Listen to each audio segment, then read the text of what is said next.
July 30వ తారీఖున ప్రముఖ నటుడు సోను సూద్ పుట్టినరోజు. సోషల్ మీడియా వేదికగా సోను సూద్కు అభిమానులు, సెలబ్రిటీల నుంచి విషెస్ వెలువడుతున్నాయి. నటుడిగా మంచి గుర్తింపు తెచ్చుకున్న ఆయన సామాజిక సేవ ద్వారా ప్రజలకు మరింత దగ్గరయ్యారు.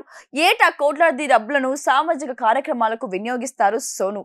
సోను సూద్ ద్వారా సహాయం పొందిన వారు చాలా మంది ఉన్నారు. కష్టాల్లో ఉన్న వారికి లేదనకుండా సహాయం చేస్తారు సోను సూద్. ఇక కోవిడ్ సమయంలో చాలా మందికి సహాయం చేశాడు. సోను సూద్ తన చారిటీ ద్వారా చాలా మందికి సహాయం అందించాడు. ఇప్పటికీ చేస్తూనే ఉన్నారు. సోను సూద్ మొత్తం ఆస్తులు 140 కోట్ల రూపాయలు ఉంటుందని అంచనా. సోను సూద్ కు సినిమాలు, బ్రాండ్ ప్రమోషన్లు, అలాగే అతను నడుపుతున్న హోటల్ నుంచి భారీ సంపాదిస్తుంటారు. వచ్చే ఆదాయంలో కొంత మంచి పనులకు వినియోగిస్తుంటారు. సోను సూద్ కి కార్లపై పెద్దగా వ్యామోహం లేదు. ఆయన దగ్గర పోర్షా పనమోరా, బెంచ్, ఎంఎల్ క్లాస్ కార్లు ఉన్నాయి. మిగిలినవి చిన్న కార్లు. అలాగే సోను సూద్ కు సొంత నిర్మాణం సంస్థ కూడా ఉంది.